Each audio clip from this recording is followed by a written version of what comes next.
कुठल्याच मांजरीला प्रेग्नेंट तरी करून येणार नाही. लिटरली गिफ्ट आहे to every pet parent. Animal communication work करतं ते. आम्ही दोघी लिटरली अशा रडायला लागलो. छोटीशी चूक तुमच्या प्राण्याच्या जीवावर बेतू शकते. Hi guys, welcome back to my channel and my new vlog. I hope तुम्ही सगळे छानच असाल. मीही खूप छान आहे. सो आजचा व्लॉग हा my most awaited vlog till the date माझ्यासाठी असणार आहे, कारण खूप सुंदर आणि खूप इम्पॉर्टंट टॉपिक मी याच्यामध्ये कव्हर करणार आहे. So if you have a pet, if you are planning to get a pet, or if maybe your friend or relative is having a pet or anything like that, you should not skip this video, कारण एक छोटीशी चूक तुमच्या प्राण्याच्या जीवावर बेतू शकते. So if you are new to my channel and you are non Maharashtrian, if you don't understand Marathi, YouTube के ये ऑटो कैप्शन सबटाइटल्स होते हैं, you can just turn it on. So let's get started. First of all, please adopt करा. Please breeds म्हणा किंवा असे नवीन कोणाकडनं विकत वगैरे घेणं हे प्लीज अवॉइड करा. ह्याच्यासाठी खूप रिझन्स आहेत. म्हणजे आपल्याला वाटतं की मी एखादी छान असं वेगवेगळे कॅट्स आणि डॉग्सचे ब्रीड्स असतात तर ते मी घेईल आणि ते किती क्यूट दिसतात, राईट, आणि ते किती मज्जा करतात, हे इंडीज काय बेसिक असतात, किती बोरिंग असतात, हे सगळे अझम्पशन्स असतील ना तर तुम्ही प्लीज बाजूला ठेवा. जर तुम्ही खरंच एखादा पेट लवर असाल और जर तुम्हाला खरंच ॲनिमल्स बद्दल काही वाटत असेल, एम्पथी सिम्पथी, तर you won't go for breeds. हा एक प्रॉपर धंदा आहे, ठीक आहे. आपल्याला हव्यात ह्या ब्रीड्स म्हणून त्याच्यासाठी त्यांना जबरदस्तीने जन्माला घालतात ही लोक. आणि नंतर हे जे डॉग्स किंवा कॅट्स असतात यांना लिटरली असं टाकून दिलं जातं. जस्ट इमॅजिन एखादी फिमेल जी फक्त मुलं काढण्याच्या फॅक्टरीसाठी यूज केली जाते, इट्स सेम ॲज दॅट. आणि या सगळ्या गोष्टींमध्ये तुम्ही स्वतःला जर ॲनिमल लवर म्हणून घेताय आणि still if you are going for the breed, तर you are not an animal lover. Please please please please please हे समजून घ्या. There are some points you should think of before getting a pet. First of all, pet ही ना एक proper commitment आहे. 10 ते 12 वर्ष कमीत कमी समजून चाला. इट्स नॉट लाईक की हा आपल्याला वाटेल तोपर्यंत आपण त्याला ठेवूया. कारण खूप लोक कसे असतात जे रेंटवर राहतात किंवा ज्यांचा असं काही ॲड्रेस प्रॉपर नसतो, ते फक्त they just get a pet and when they are living that place ना, तर ते कुठेही त्याला टाकून जातात. सेकंडली, तुम्हाला त्याचा वेटचा म्हणजे औषधांचा किंवा जर त्याला काही झालं तर त्याचा खर्च परवडणार आहे का? Like let me tell you, animals are unlike humans. आपल्याला जर काही झालं, ताप आला किंवा बेसिक काही गोष्टी झाल्या, तर आपण बोलू शकतो, आपण सांगू शकतो. Animals don't express their emotions when it comes to their illness and everything. जर तुम्हाला वेटकडे नेण्याचा त्यांचा खर्च परवडणार असेल तर आणि तरच गेट अ पेट, ठीक आहे. थर्डली, ट्रॅव्हल करताय. आता जर तुम्हाला असं वाटत असेल की मी एखादा पेट घेईल, मी खूप एकटी आहे और एकटा आहे, मी एखादा पेट घेईल आणि जिथे पण मी जाईल तिथे मी ट्रॅव्हल करेल. It's not like that. You guys can travel along with your pet, but there is a thing, तुम्ही कसं त्याला घेऊन ट्रॅव्हल करताय किंवा काय. आता मला याच्यावरनंच एक केस आठवली. माझी एक फ्रेंड होती, जिची एक फ्रेंड, लाईक म्युच्युअल फ्रेंड, एक कुठला तरी एक पपी हवा होता, which was again a breed. So तिने तो कोल्हापूरवरून काहीतरी इम्पोर्ट केलेला, इम्पोर्टच बोलेल मी, कारण तो लिटरली एका वस्तूसारखं त्यांनी आणलं त्याला. आणि एकदम छोटा होता. लोक काय करतात, ब्रीड्स वगैरे त्यांना असं वाटतं की पपी किंवा आपण एखादा किटन वगैरे घेऊया जो एकदम लहान असतानाच घेऊया. ठीक आहे, तुम्ही लहान असताना घ्या, पण एक गोष्ट खूप इम्पॉर्टंट आहे. तुम्ही हे बघितलंय की त्या बाळाला त्याच्या आईचं दूध मिळालंय का? मिळालं असेल तर त्याला किती महिन्यापर्यंत आईचं दूध मिळालंय? आपल्याला माहितीये आईचं दूध बाळाच्या इम्युनिटीसाठी खूप जास्त इम्पॉर्टंट असतं. जस्ट लाईक दॅट त्यांचं पण सेम आहे. जर तुम्ही एखाद्या पपीला और किटनला आणत असाल एकदम छोटूसा असल्यावर, तेव्हा आणि जर त्याला आईचं दूध त्याच्या मिळालं नाहीये, तर लिटरली तुमच्यासाठी ना ते डिझास्टर असणार आहे. का, let's get back to the story. So त्यांनी ते कोल्हापूरवरून इम्पोर्ट केलं त्या पिल्लाला. आणि प्रॉब्लेम असा झाला की ते पिल्लू लगेच 1 का 2 दिवसांनी इतकं आजारी पडलं. कारण तुम्ही विचार करा, कोल्हापूरवरनं त्याला आणलंय, कसं आणलं असेल? म्हणजे एक जर ह्युमन बेबी असेल तर आपण त्याला कसं आणतो ह्या गोष्टीचा विचार करतो की त्याला एवढं ट्रॅव्हलिंग जमेल का, त्याला त्रास तर नाही होणार किंवा ह्या सगळ्या गोष्टी. पण एखादा पप्पी किंवा एखादं एक जर छोटंसं पिल्लू असणार तर त्याला युजली लोक बास्केटमधनं आणतात. बास्केटमधनं आणताय, ठीक आहे, तो हलणार. सगळ्या गोष्टींचा विचार करून त्यांच्यासोबत ट्रॅव्हल करावं लागतं. ऑफकोर्स जर ते थोडेसे मोठे असतील आणि तुम्ही त्यांना खूप जेंटली आणत असाल तर दॅट्स अनादर केस, ठीक आहे. पेट घेण्याआधी आधी या गोष्टींचा विचार केला पाहिजे. पॉइंट नंबर 2, हा एक डाऊट ना खूप जण विचारतात आणि खूप जणांना ना खूप जण चुकीच्या गोष्टी करतात, त्याच्यामुळे त्यांचे कुठलेही न्यूबॉर्न पप्पी किंवा किटन असतात ते युजली मरतात. तर न्यूबॉर्न किटन और न्यूबॉर्न पप्पी जर तुम्हाला रस्त्यावर भेटला, सापडला, तर लगेचच त्याला घरी आणायचं नाही. ठीक आहे. कारण थोडा वेळ बघायचं, कारण त्यांची आई जी असते ना ती बाहेर जाते थोडं त्यांच्यासाठी फूड घ्यायला. जर असं असेल की बाबा ती थोड्या वेळासाठी बाहेर गेली आहे, त्या छोट्या किटन किंवा पप्पीला परत येऊन ती घेणार आहे, तर बेसिकली तुम्ही ना चांगलं काहीतरी कुछ कर्म करने जाते हो और कुछ कांड हो जाता है, अशी केस तुमच्यासोबत होईल. तर that shouldn't be a case. But तुम्ही असं त्याला सोडून पण नाही यायचंय. थोडासा वेळ त्याला ऑब्झर्व करायचं. जर ते पिल्लू थंडीने तरफडतंय किंवा असं पावसामध्ये वगैरे आहे किंवा अशा काही गोष्टी जर असतील तुम्हाला दिसल्या की इथे त्यांचं काहीच दिसत नाहीये, तर जर अशी केस असेल तर त्या पिल्लाला लगेचच उचला आणि आपल्या घरी न्या. आता या सिनारिओमध्ये खूप प्रश्न असतात की अशा वेळेला मग मी त्याला खायला प्यायला काय काय देऊ किंवा मी त्याला कसं सांभाळू किंवा ह्या सगळ्या गोष्टी. फर्स्ट ऑफ ऑल, आपण एखाद्या, मी आता किटनचं सांगते, सेम गोज फॉर पपी, पण किटनचं मी सांगते. तुम्हाला एखादी किटन वगैरे भेटली आहे, एकदमच जास्त छोटी आहे, असं समजा की त्याचे डोळे पण नाही उघडले, ठीक आहे, त्याला गाईचं दूध द्यायचं नाहीये. ठीक आहे. प्लीज प्लीज प्लीज प्लीज, तुम्हाला त्याला काहीच करता येत नसेल, जिथून आणलं तिथे सोडा, पण त्याला गाईचं दूध देऊ नका, कारण गाईच्या दुधामुळे त्याला डायरिया होतो. In such case we go for milk formulas. तर प्लीज प्लीज प्लीज अशा वेळेला किटनचा किंवा पप्पीचा एक मिल्क फॉर्म्युला येतो, दुधाची पावडर येते. नेस्ले वगैरे वाली दुधाची पावडर मी नाही बोलत आहे, ज्यांची एक स्पेसिफिक पावडर असते, ती घेऊन त्याच्यामध्ये एकदम वॉर्म वॉटर, ते एकदम थोडंसं वॉर्म वॉटर मिक्स करायचं आहे आणि त्याला एखादी असं ड्रॉपर असतो त्याच्याने देऊ शकता. ड्रॉपर नसेल तर एखादा आपला कापसाचा बोळा, त्याच्याने ते आपण डीप करायचं त्याच्यामध्ये, थोडं थोडं थोडं थोडं करून द्यायचं. तर हे माझ्यासोबत झालंय केस की म्हणजे डोळे पण उघडले नव्हते, असे 3 कुत्र्याची पिल्लं मला सापडलेली आणि खूप पावसामध्ये वगैरे भिजत होते. मी त्यांच्या आईची वाट बघितली पण ती काही मला दिसली नाही. सो मी त्यांना माझ्या घरी आणलं. पण प्रॉब्लेम असा झाला की हा खूप महत्त्वाचा मुद्दा आहे की तुम्हाला असं वाटेल की त्यांना कधी कधी खायला द्यायचं, किती किती खायला द्यायचं. तर हे जे मिल्क सप्लिमेंट आहे ते आपल्याला त्यांना एव्हरी 2 to 3 hours, कमीत कमी म्हणजे त्याच्यापेक्षाही तुम्ही जर दीड दीड तासाने दिलं तर अतिउत्तम. खूप नाही द्यायचं, एकदम थोडं थोडंच द्यायचंय त्यांना. Just like human babies again, त्यांना पण नुसती नुसती थोडी थोडं थोडंसं खातात आणि भूक लागते त्यांना, ठीक आहे. आता मी तुम्हाला सांगते, जर तुमच्याकडे मिल्क सप्लिमेंट स्पेसिफिक नसेल किंवा मिल्क पावडर ती नाही मिळाली, तर तुम्ही काय करू शकता. Please don't go for काऊज milk again, ठीक आहे. शेळीचं दूध असतं ना, शेळीचं दूध ते असतं, त्याच्यामध्ये तुम्ही पाणी तेवढंच, जेवढं दूध आहे तेवढंच तुम्ही पाणी मिक्स करून द्या. आता मी हे पण समजू शकते की आपण जर शहरात राहतो तर आपल्याला शेळीचं दूध, गोट मिल्क जे आपण बोलतो, ते थोडंसं मिळणं कठीण असतं. In rarest scenarios go for काव मिल्क, जे तुम्ही 1 ते 2 दिवस, मॅक्सिमम 1 ते 2 दिवस देताय त्या पिल्लाला, ठीक आहे. काव मिल्क घ्यायचं. जर तुम्ही एक छोटूसं काव मिल्क घेतलं थोडं, त्याच्यामध्ये तेवढंच दूध एकदम गरम, असं वॉर्म बोलू शकतो आपण, असं असं करून त्या किटनला और त्या पप्पीला आपण असं ते मिल्क द्यायचंय. And I would again suggest की हार्डली एखाद दीड दिवस त्याच्यावर त्याला सस्टेन करवा, बाकी लगेचच त्याला वेटकडे न्यायचं दुसऱ्या दिवशी वगैरे. आता पॉईंट नंबर 3. तर आता तुम्ही ह्या पिल्लाला थोडंसं खायला प्यायला दिलंय किंवा ही इज डुईंग ग्रेट, तर मग थर्ड गोष्ट येते ती म्हणजे वॅक्सिनेशन स्लॅश डिवॉर्मिंग. आता वॅक्सिनेशन आणि डिवॉर्मिंग अगेन आपल्या डॉक्टरांच्या सल्ल्यानुसार, म्हणजे वेट जसं सांगेल तसंच घ्यायचं असतं. पण युजली काय असतं, मिनिमम 2 वीकची जी कॅट और किटन असते तिला आपण डिवॉर्मिंग करतात. आणि डिवॉर्मिंग आपण स्वतः करत नसतो घरी, आपण त्यांना प्रॉपर दवाखान्यात न्यायचं, ते एक छोटीशी गोळी और लिक्विड असते ते त्यांना देतात. आता डिवॉर्मिंग काय, let me explain it to you. Basically काय होतं, आता माझ्याकडे ना खूप कॅट्स होते, तर असे इन्स्टन्सेस झालेत माझ्यासोबत की काय होतं की रॅन्डमली ते किटन असं ना पटकन उलटी वगैरे करतं. जंतू असतात ना छोटे छोटे असे व्हाईट वॉर्म्स असतात, ते निघतात त्याच्या उलटीमधनं, और मे बी कधी कधी शी मधून पण ते निघतात.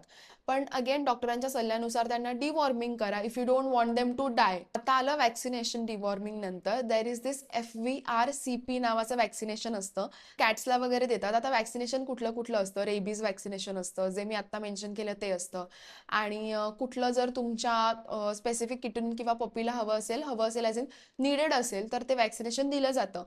हे वॅक्सिनेशन म्हणजे तुम्ही आणल्यानंतर डिवॉर्मिंग आणि वॅक्सिनेशन लगेच दुसऱ्या दिवसाला घेऊन जाऊ नका. Let that baby settle first. First of all ना त्याला एकदम छोट्याशा मऊदार कपड्यामध्ये ठेवायचं आहे. जर तो ओला असेल तर प्लीज प्लीज प्लीज त्याला आंघोळ घालू नका. कुठल्याच पपी और किटनला आंघोळ घालू नका. ते खूप जास्त सेन्सिटिव्ह असतात, त्यांना नाही आवडत आंघोळ घातलेली आणि त्यांना त्रास होऊ शकतो त्याचा. तर प्लीज तुम्हाला, आणि एकदमच गटारात वगैरे पडलेले सापडलेत, आता हे मी का सांगते कारण मला असे सापडलेत बेबीज जे गटारात वगैरे पडलेत खूप खराब ह्याच्यामध्ये, तर मी त्यांना तसं नाही ठेवू शकत आहे. मी काय करते मग त्या वेळेमध्ये की एकदम असा गरम पाण्यामध्ये एक असा फडका बुडवायचा, एकदम असा एकदम त्याचं पाणी निथळून घ्यायचं, त्याच्यामध्ये डेटॉल पण टाका आणि मग त्याच्यानी हळूहळू हळूहळू त्याला पुसायचंय, आपल्याला रब करायचंय हळूहळू हळू. आणि त्याचा आता तो सगळा क्लीन झालाय आणि मग हळूच मी त्याला असं एकदम मऊदार आणि एकदम अशा गरम उबदार कपड्यामध्ये आपण त्याला बांधून ठेवायचंय. बांधून ॲज इन बांधून लिटरली नाही, पण त्याला झोपून द्यायचं अशा शांत ह्याच्यामध्ये. ठीक आहे, हे असं तुम्ही त्याला स्टार्टिंगला तुम्ही त्याची अशी केअर करू शकता. आता वॅक्सिनेशन पण प्लीज तुमचा वेट काय बोलतो या सल्ल्यानुसार त्याला वॅक्सिनेशन द्या. आता येते फोर्थ स्टेप, ती म्हणजे फ्लीज आणि टिक्स असतात, म्हणजे गोचिड आणि पिसू. या गोष्टी ना छोट्या पिल्लांवर वगैरे खूपच नॉर्मल दिसून येतात. सो मला पण, मी मगाशी जसं तुम्हाला स्टोरी सांगत होती की मला असे पिल्लं भेटली होती रस्त्यावर जी विदाऊट आई होती आणि एकदम पावसामध्ये वगैरे, यू वोंट इमॅजिन त्यांचे जे टिक्स होते ते मी कसे कसे काढलेत. हे टिक्स बेसिक नाही आहेत, हे खूप जास्त हार्मफुल आहेत तुमच्या बेबीसाठी, हे लक्षात ठेवा तुम्ही. ठीक आहे, तर आता हे टिक्स और फ्लीज जे आहेत तर ते आपल्याला आधी काढावे लागतात. ते तुम्ही डॉक्टरकडे जाऊन ह्या गोष्टी करू शकता. आणि असं छोटासा ना पॅच वगैरे तुम्हाला दिसेल, ठीक आहे, टिक्सचा वगैरे, लिटरली उवांसारखे असतात, उवांपेक्षा पण खूप घाण असतात ते, की तुमचं जे बेबी असतं त्याला आतून असं चावत असतं ते आणि तुमचं त्याचं ब्लड सक करत असतं, तर त्याच्यामुळे त्यांना खूप त्रास होतो. हे हे नॉर्मल नसतं. ते पहिला तुम्ही नीट करून घ्या, कारण टिक्समुळे काय होतं, टिक फीवर होतो. आता मी या पिल्लांबद्दल जे तुम्हाला सांगत होती ना, माझ्या केसमध्ये असं झालं की मला जे 3 पिल्लं सापडलेली त्यांना टिक फीवर झाला इव्हेंच्युअली, जरी मी त्यांचे टिक्स काढलेले. सो ही सगळी बेसिक काळजी घ्यायची आहे, टिक फ्लीज आणि everything around. Comes point number 5, जिथे येतं बेसिक फर्स्ट एड किट. तर ह्युमन्सचे मेडिसिन जे असतात, म्हणजे आपण जे औषधं खातो ताप आल्यावर, उलटी झाल्यावर किंवा कुठलीही औषधं, ती कुठल्याच प्राण्यांना दिली जात नाहीत. तर मेक शुअर तुम्ही ती औषधं देत नाही आहेत, कारण खूप लोकांना असं वाटतं की ठीक आहे ना, हे अँटीबायोटिकच आहे तर आपण यांना देऊन टाकू वगैरे. That shouldn't be a case. खूप बेसिक मेडिसिन्स आपल्या घरी ठेवले तर खूप जास्त हेल्पफुल राहतात. आता मेडिसिन्स तर मी नाही सजेस्ट करणार तुम्हाला कुठलेच, कारण कधी कधी असं होऊ शकतं की आपल्या प्राण्याला, म्हणजे युजली ना कॅट्स बद्दल सांगायचं म्हटलं तर कॅट्स खूप जास्त आपलं दुःख लपवतात. आपली कॅट और किटन जेव्हा आजारी पडणार असेल तेव्हा तुम्ही असं नोटीस कराल की ती ना खूप शांत शांत असते. जर युजली ती प्लेफुल असेल तर ती काही जास्त आपल्यासोबत खेळत नाही. सगळ्यात मोठी गोष्ट म्हणजे जेव्हा आपले ॲनिमल्स आजारी पडतात तेव्हा ती एक गोष्ट करतात, ती म्हणजे जेवण पाणी सगळं सोडून देतात. म्हणजे लिटरली आता मला बरं वाटत नाहीये, मी लगेचच्या लगेच खाणं बंद करेल. आपलं कसं असतं की खाओ पिओ ऐश करो मित्र, असं नाहीये त्यांचं. ठीक आहे, तर हे समजून घ्या. जर तुमची कॅट नाही खाते तर आपल्याला असं वाटतं की अरे मी तिला फिश देऊन बघते, तिचं फेवरेट फूड और ट्रीट देते, तर तरीही ते नाही खात, तर दिस इज द मेन साईन. तुम्हाला तेव्हा समजलं पाहिजे की there is something wrong with that baby. तुम्हाला मेडिसिन्स बद्दल सांगत होती मगाशी, तर आपल्या बेबीला, आपल्या पेटला काही झालं तर आपण स्वतःहून गोळ्या द्यायच्या नाहीयेत. पण तुम्ही एक गोष्ट करू शकता की त्याला काही खर्चटलंय थोडंफार वगैरे, तर एक स्प्रे येतो, खूप सारे स्प्रे आहेत तसे अमेझॉनवर, पण मी हा वाला युजली वापरते. अँटीसेप्टिक स्प्रे आहे तो, आपण हळद वगैरे लावून नाही चालत त्यांना, तर तो स्प्रे आपण त्यांच्या जखमेवर मारायचा आणि ती जखम भरून निघते. आता जखमेचे पण खूप प्रकार असतात. जर तुमच्या प्राण्याला जखमेमध्ये थोडंसं असं असेल की तुमच्या प्राण्याची जखम अशी खोलवर गेली आहे, थोडेसे किडे वगैरे होत आहेत, तर तोपर्यंत थांबू नका प्लीज. तोपर्यंत लगेचच त्याला वेटकडे न्या. आमच्या केसमध्ये असं झालं होतं की आमचा जो बोका आहे जादू, आमचा खूप खूप क्यूट जादू, तो ऑलमोस्ट आमच्याकडे आता 5-6 वर्ष झाले तो आहे.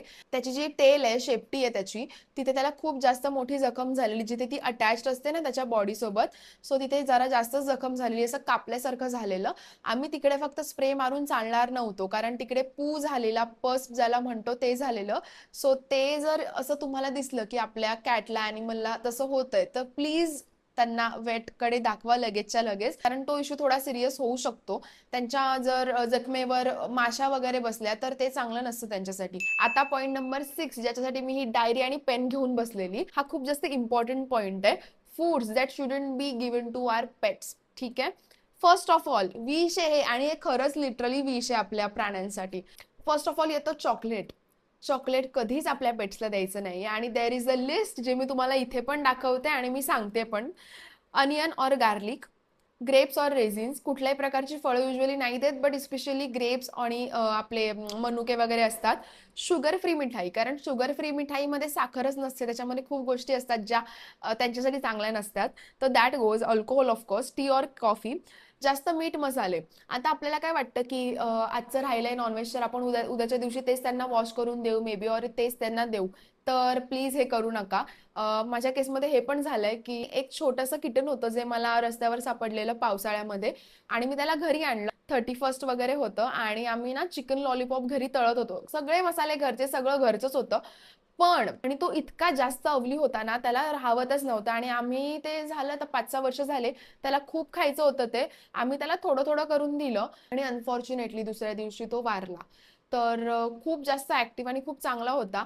पण आम्हाला थोडंसं आमच्यावरच वाटतंय ते, की आम्ही त्याला नाहीच द्यायला पाहिजे होतं अजिबात खायला. पण आपल्याला असं वाटतं ना, की ठीक आहे एवढुशाने काय होतं. पण एवढुशानेच तुमच्या प्राण्यांचा जीव जाऊ शकतो. आणि असे फूड्स पण मी तुम्हाला सांगते जे तुमच्या बेबीजला, किटन और पपीला देऊ शकता तुम्ही. आपण युजली असं सगळं कॅट फूड और पेट फूड प्रॉपर त्यांना देऊ शकतो. बाहेरचं विस्कास वगैरे आणून असं नाहीये. मार्केटमध्ये असे खूप ब्रँड्स आहेत जे आपल्या किटनसाठी, आपल्या कॅटसाठी चांगले नाहीयेत, त्यांच्या स्पेशली किडनीसाठी. तर मी नावं मेन्शन नाही करणार, पण ऑफकोर्स त्यांना ते देण्यापेक्षा तुम्ही काय करू शकता, उकडलेलं जे चिकन असतं, चिकन खूप जास्त चिपर प्राइसला पण तुम्हाला मिळू शकतं. तर ते चिकन उकडायचं, कच्चं मांस त्यांना नाही द्यायचं, चिकन उकडायचं आणि ते त्यांना देऊ शकता.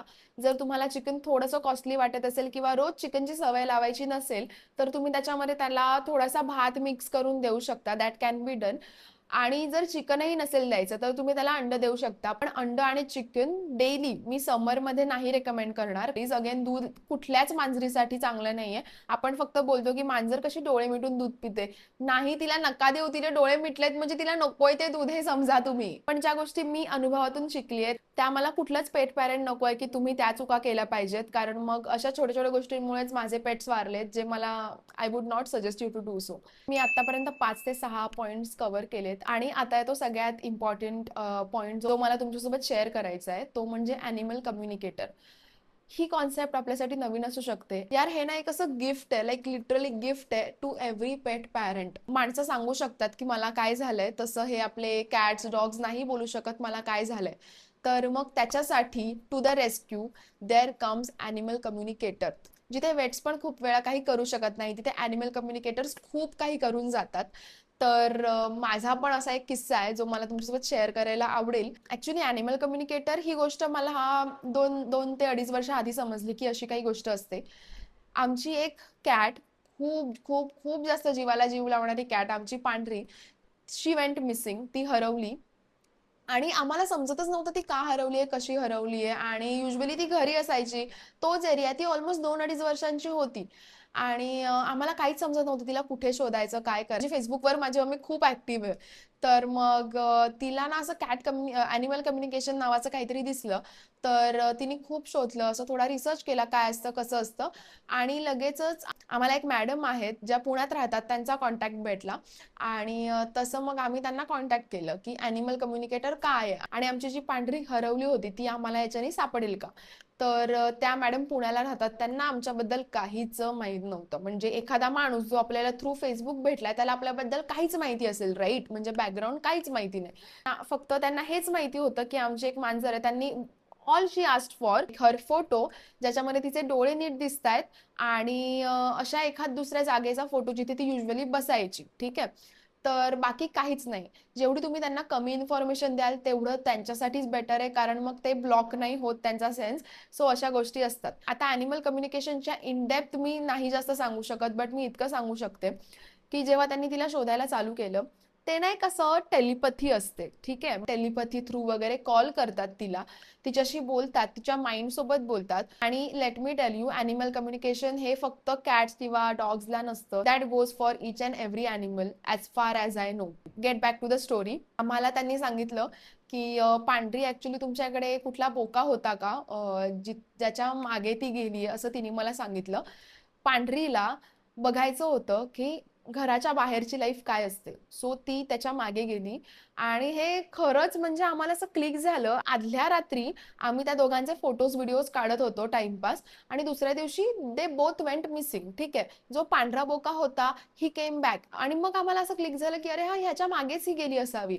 तर त्यांनी सांगितलं की तो परत आला पण तिला तिचा रस्ता नाही सापडला. ती अजूनही शोधते घर तिचं. मग त्यांनी आम्हाला ना तिच्या तिच्या लेन्स थ्रू सांगितल्या गोष्टी. तिला काय काय दिसतंय, ती कुठे कुठे जाऊन आली आतापर्यंत. 2 दिवस झाले या सगळ्या गोष्टी आमच्या चालू होत्या आणि होळीचा दिवस होता तो. त्यांनी आम्हाला आउट ऑफ नोवेअर त्यांनी आम्हाला कॉल केला आणि त्या मॅडमला काहीच माहिती नाहीये की आम्ही आमचं सगळं जेवण वगैरे करायचं सोडून, बनवायचं आणि खायचं दोन्ही सोडून आम्ही तिला शोधायला गेलो, मी आणि माझी मम्मी. त्या मॅडमचा आम्हाला कॉल आला. त्या मॅडमने आम्हाला विचारलं की तुम्ही तिला शोधताय का? मग आम्ही म्हटलं हो. त्यांनी आम्हाला सांगितलं की प्लीज असं करू नका. त्याच्यासोबत जस्ट एक मेसेज पास केलाय की आई म्हणजे माझी मम्मी, ती माझ्या आईला आई म्हणाली. बोलते की आई आणि ताई दोघी पण मला शोधायला निघाल्यात आणि त्यांनी काहीच खाल्लं पिल्लं नाहीये.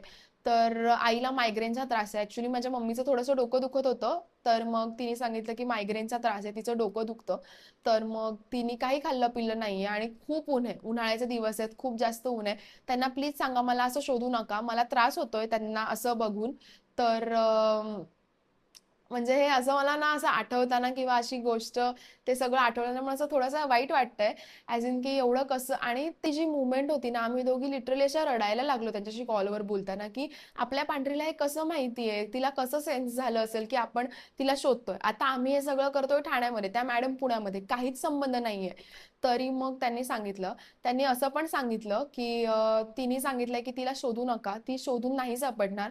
ती तिचा रस्ता शोधायचा ट्राय करतेय पण तिला तो सापडत नाहीये. त्यांनी असं पण नंतर विचारलं की तुमच्या घरी कोणी एक्झाम वगैरे देतंय का? तर त्यावेळेला माझी छोटी बहीण सलोनी ती एक्झाम देत होती. तर तिने आमच्या पांढरीने तिच्यासाठी हा मेसेज पाठवला की ताईला सांगा प्लीज अभ्यास कर, अभ्यासाकडे लक्ष दे आणि जास्त माझा विचार करू नको, ऑल द बेस्ट अशा वेमध्ये तिने आम्हाला तिचा मेसेज पाठवला. आणि हे ना खूप सरियल होतं आणि तेव्हा आम्ही खूप रडलो की समजून की भाई म्हणजे एक फक्त प्राणी म्हणून होती ती आपल्याकडे पण किती गोष्टी आहेत ज्या त्यांना सेन्स होतात, ज्या त्यांना समजतात. पण आम्हाला ती नाही सापडली. आम्हाला जिथे जिथे त्यांनी सांगितलं होतं ना तिकडे तिकडे आम्ही खरंच गेलो. पण प्रॉब्लेम असा झाला की ते रिअल जो होता ना म्हणजे की लाईव्ह असं दाखवत नव्हती ती काहीच आम्हाला तिच्या डोळ्या थ्रू. ती फक्त मी इथे येऊन गेली अशा वे मध्ये दाखवत होती. तो वेळ जो होता ना, तो काळ होता, तो खूप खराब होता आमच्यासाठी सगळ्यांसाठीच. पण हे असं ॲनिमल कम्युनिकेशन वर्क करतं. ते आमचं 2-2.5 वर्षापूर्वी आम्ही पहिल्यांदा त्यांना कॉन्टॅक्ट केला. त्याच्यानंतर आम्हाला खूप वेळा त्यांची गरज पडली. बाकीचे पण आमच्याकडे पेट्स आहेत. सो पांढरी अशीच गेली काही न सांगता, काहीच न कळवता. आत्ताही कधी-कधी वाटतं, की तिच्यासोबत काही कम्युनिकेट करावं का? पण असं वाटतं, की नाही आणि म्हणजे त्या मॅडमनीच आम्हाला असं सांगितलं, की त्यांना ना आपल्यासोबत इमोशनल कनेक्ट असतो. पण जेव्हा त्यांची कुठे जाण्याची वेळ येते ना, प्रत्येकाची आपल्या आयुष्यातली वेळ ना ठरलेली असते. काही काळासाठी तो पर्सन किंवा तो आत्मा आपल्या आयुष्यात येतो असं पण असतं. सो ह्या सगळ्या गोष्टी आहेत. त्याच्यानंतर आम्ही खूप वेळा ॲक्चुअली त्यांना कम्युनिकेट केलं. असं नाहीये फक्त, की कोणी हरवल्यावरच कम्युनिकेट केलंय. आमच्या काही मांजरींना वगैरे जर काही झालं म्हणजे जर काही त्यांना बरं वाटत नसेल तरीही आम्ही त्यांना कम्युनिकेट केलंय आणि प्रत्येक वेळेला त्यांनी आम्हाला त्यांच्याबद्दल बरोबरच सांगितलंय.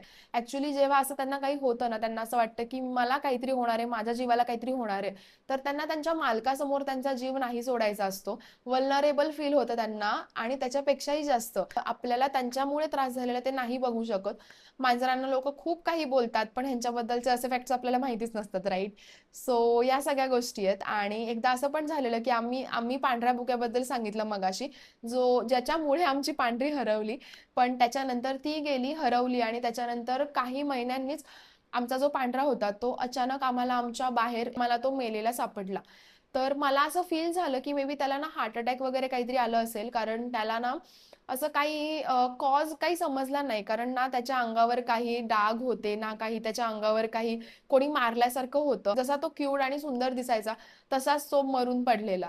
तर मग मला एक असं वाटलं काय माहिती मला असं गट फिलिंग आली मे बी त्याला हार्ट अटॅक आला असेल का कारण तो खूप जास्त घाबरट होता. आता जे कॅट पॅरेंट्स आहेत आणि जे कोर टू द कोअर त्यांना ओळखतात कॅट्सला, त्यांना माहितीये की त्यांच्या कलर वाईज त्यांचा स्वभाव असतो. ते मी इथे एक्सप्लेन करत नाही बसणार ऑफकोर्स. पण त्याचा स्वभाव खूप जास्त घाबरट आणि साधा होता, बिंग व्हाईट मांजर. तर आम्ही तरी एक आउट ऑफ क्युरिओसिटी की कोणी त्याला खरंच मारलं नाहीये ना, म्हणून आम्ही त्या मॅडमला रीच आउट केलं. त्यांनी त्याच्या आत्म्यासोबत कॉन्टॅक्ट केला आणि एक्झॅक्टली त्यांनी तेच सांगितलं की, आणि हे मला काय वाटते, मी त्यांना नाही सांगितलेलं अगेन, ठीक आहे, की त्याला हार्ट अटॅक आला असेल मॅडम वगैरे. वी जस्ट टोल्ड हर की असं असं झालंय, तुम्ही त्याला प्लीज विचारा what might be the cause. तर पांढऱ्याने असं सांगितलं की ऍक्च्युली माझ्या मागे कुत्रे लागलेले रात्री आणि मी इतका घाबरलो की खूप एक्स्ट्रीमली घाबरलो, आणि तुम्ही माझ्यासाठी खूप केलंय आतापर्यंत, पण मी इतका घाबरट आहे, हे माझ्या नेचरचा प्रॉब्लेम आहे. माहित नाही तो कुठून आला, कसा आला, पण आम्हाला त्याची सेवा करायचा चान्स मिळाला. सो अॅनिमल कम्युनिकेशन हे तुमच्या पण केसमध्ये, जेव्हा पण तुम्हाला असं वाटेल की there is something wrong with your pet, फक्त इमोशनली म्हणा, मेंटली, फक्त फिजिकली नाही, तर you can connect with her. मी तुम्हाला हवं असेल तर त्यांचा कॉन्टॅक्ट नंबर तुम्हाला शेअर करेन. आणि आता आहे 8th पॉइंट, जो खूप इम्पॉर्टंट आहे अगेन, न्यूटर आणि स्पेइंग. ठीक आहे, तर खूप जणांना वाटतं की आपल्या पेट्सला, बीट कॅट और डॉग, आपण त्यांची नसबंदी करायची का, आणि खूप क्रुएल वगैरे वाटतं लोकांना नेचरच्या अगेन्स्ट. पण जेव्हा ह्यांची पिल्लं रस्त्यावर तुम्हाला दिसतात मरताना, तर ते तुम्हाला चांगलं वाटतं का? नाही ना. तर प्लीज त्यांना न्यूटर करा. फक्त त्यांची पिल्लं मरणं हाच एक प्रॉब्लेम नाहीये, त्याच्यासोबतच ते हिटवर येतात, आणि हिटवर आल्यावर युजली बोके वगैरे बाहेर जातात, ते मारामारी करतात, आणि त्याच्यामुळे खूप प्रॉब्लेम होतो त्यांना. ते कॅन्सर पासून वाचू शकतात, हा पण एक मुद्दा आहे. आणि ते खूप हेल्दी होतात, म्हणजे नॉर्मल इंडीज बघा आणि न्यूटर केलेली इंडीज बघा, खूप डिफरन्स असतो त्यांच्यामध्ये, खूप हेल्दी होतात. पण 7 ते 8 महिन्याच्या मांजराला तुम्ही न्यूटर करू शकता, तो बोका असू दे नाही तर मांजर असू दे. आम्ही आमच्या बोक्याला ऑलरेडी केलंय. आमची एक काळजी गेली आहे की हा कुठे बाहेर जाऊन तोंड काळं करणार नाही, किंवा कुठल्याच मांजरीला प्रेग्नेंट तरी करून येणार नाही. आता सगळे माझे पॉइंट संपलेले आहेत तसे, पण मी तुम्हाला काही फन फॅक्ट सांगते एंडिंगला. कॅट्स, इस्पेशली कॅट्स, खूप झोपतात, तर त्याच्यामुळे असं नाहीये की ते आळशी आहेत, त्यांचं नेचर तसं असतं. त्यांची जर झोप चांगली झाली, ऑलमोस्ट 15 ते 16 तास ते झोपतात दिवसाचे, तर त्यांची जर झोप चांगली झाली आहे ना, तर ते खूप ऍक्टिव्ह राहतात. तर लेट देम स्लीप, प्लीज, त्यांना आराम करू देत. आणि त्याच्यानंतर दुसरा इम्पॉर्टंट गोष्ट म्हणजे, खूप लोकांना त्यांच्या मिशा ज्या असतात, विस्कर्स बोलतो आपण त्यांना, ते कापतात. प्लीज असं काही करू नका. कारण त्यांच्या मिशा वगैरे ना त्यांना ऍक्च्युली डिरेक्शन दाखवायचं काम करतात. इवन नखं पण, आता खूप कमी लोकांना माहिती, त्यांची जर नखं कापायची असतील तर कशी कापायची, कारण त्यांच्या नखाच्या इथे जे क्युटिकल्स असतात ना, ते जर कापले गेले तर त्यांना रक्त वगैरे येऊ शकतं. तर तुम्ही पडूच नका त्या फंद्यामध्ये की तुम्ही त्यांची नखं वगैरे कापताय, जर तुम्हाला त्यांची नखं कशी कापायची हे माहित नसेल. तर अजून एक पॉईंट मला इथे ऍड करावासा वाटतोय, ते म्हणजे जर तुमच्या डॉग और कॅट और kitten, what's ever the pet is, त्याने जर तुम्हाला स्क्रॅच केलं और त्यांनी थोडं जरी चावलं, आता माझं तर वर्षभरातलं हे रिच्युअल झालंय, एकदा तरी, एक तर फर्स्ट ऑफ ऑल टीटीचं इंजेक्शन घ्यायचं असतं वर्षातनं एकदा, आणि रेबीज वॅक्सिनेशन त्यांना पण दिलं जरी असेल तुम्ही तुमच्या पेटला, तरी पण तुम्ही एक घेऊन टाका एकदा. त्याचे पण डोसेस असतात, कसं काय घ्यायचंय वगैरे. आणि जर तुम्हाला आता असं वाटत असेल, बाई आता माझे पण रेबीजच्या वॅक्सिनेशनला माझे पैसे जातील, तर सरकारी दवाखान्यामध्ये तुम्हाला free of cost rabies vaccination मिळतं. आणि सगळ्यात मोठी गोष्ट मी ही तुम्हाला इथे ऍड ऑन करेल, मला खूप पॉइंट्स आहेत माझ्याकडे बोलायला. ठाण्यामध्ये जे अॅनिमल्स असतात, जे कुठलेही अॅनिमल्स वारले तर त्यांना एक स्मशानभूमी आहे, तर तिकडे पण तुम्ही गुगल करू शकता. फॉर्च्युनेटली जर तुमचा पेट वारला, तर त्या स्मशानभूमीमध्ये जाऊन तुम्ही त्याचे अंतिम संस्कार करू शकता. ठाण्यामध्ये ना मी सजेस्ट करेन, खूप डॉक्टर्स आहेत चांगले चांगले. आणि जर तुम्ही हा व्हिडिओ इथपर्यंत म्हणजेच पूर्ण व्हिडिओ बघितलाय, तर थँक्यू सो मच. आणि हा मी फर्स्ट टाइम असं झालं की मी काहीतरी इन्फॉर्मेटिव्ह व्हिडिओ बनवलाय, आणि स्टील तुम्हाला काही पेट क्वेरीज वगैरे असतील किंवा काही हेल्प हवी असेल, तर माझं इंस्टाग्राम अकाउंट आहे, जिथे तुम्ही मला रीच आउट करू शकाल. हा व्हिडिओ मी इथेच संपवते. आय नो खूप मोठा व्हिडिओ झालाय हा, but still everything was very important for you to know. See in the next vlog. Bye.